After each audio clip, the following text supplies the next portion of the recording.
Greetings, traveler. Recently I was playing some Bloodlines, and as I was playing, I was thinking, the theme of vampires is pretty cool, and it can be explored in many ways, uh, especially in D&D. Well, the game itself of vampires comes from tabletop, so it's not that different to begin with. But that just gave me an opportunity to think about the theme of seeing something in pop culture like vampires and then wanting to bring it into role playing, so D&D or any other board game or fantasy world you may be thinking about. And you think, well, yeah, that's so easy to do, right? What's difficult about that? Well, the challenge I had back in the day with doing something like this was trying to craft something unique. So in this game, for example, there's a specific number of clans, and they all have their own abilities and history and so on. But if I were to make the same sort of setting, or if I wanted to make a vampire character in a D&D game, then for the longest time my biggest worry was that that character would be generic. Moreover, if the world I designed would be, let's say, a vampire type world, then that would be generic as well. It would have no defining features. It wouldn't have something unique to this world and its own history and its own traditions and so on.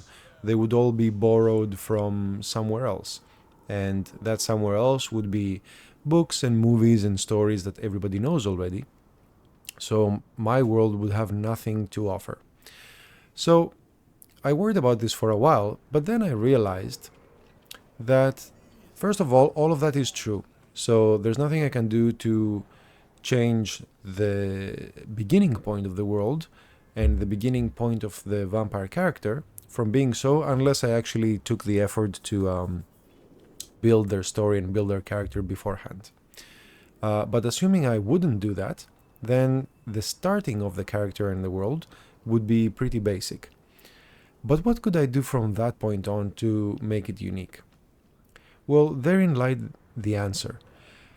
Even if the world starts generic and samey and looking as everything else, same for the character itself, just a generic vampire, it's not what happened before. It's what happens to that character that makes it unique. So let's say, for example, that I would take this game in this particular moment in time, and I would create a save file out of this, and I would distribute it to everybody I know, and said, go ahead and play for, let's say, 20 minutes.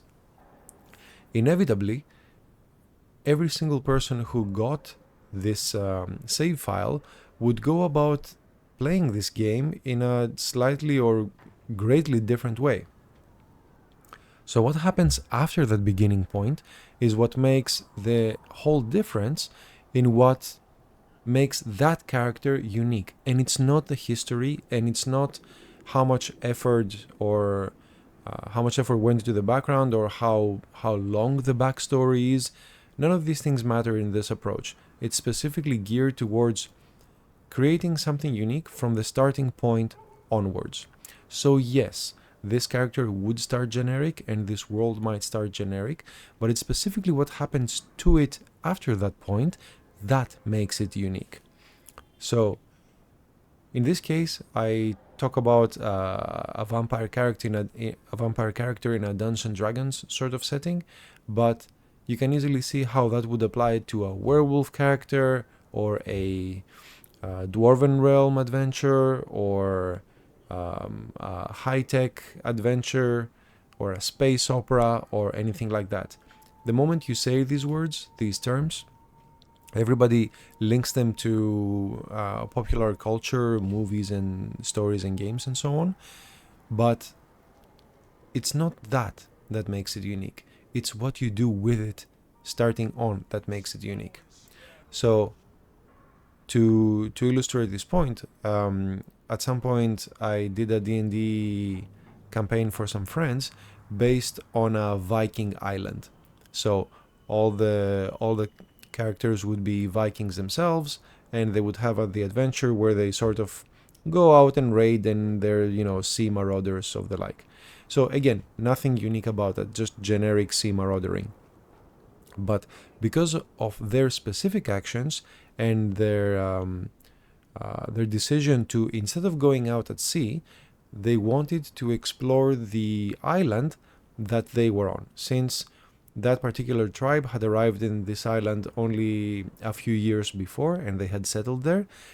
They had seen that side of the island, the one that they settled, but they knew nothing about the rest of the island, particularly about the thick forest that covered its north side.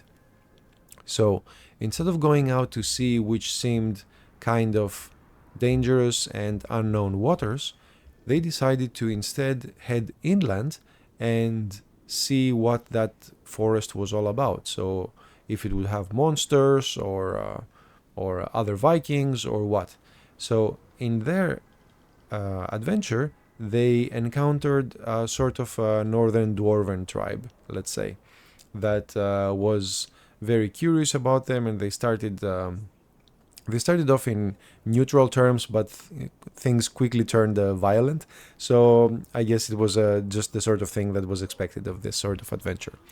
But that specific tendency of the players to not act out the traditional Viking role and do something different was that made that little bit of storytelling unique in that context.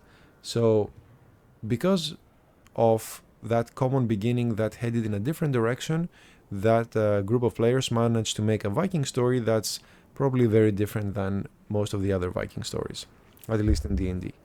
So anyway, I was thinking about that as I was playing some vampire here, and I knew that I struggled with this before. So if this gives you a new light to explore your D&D adventures and to create something unique out of something that's already known and maybe even generic, then taking that opportunity to create something interesting and using this video as an excuse would be, I think, pretty awesome. Anyway, that's it for today. Thank you so much for joining me in this late night vampire inspired adventure, and as always, have fun.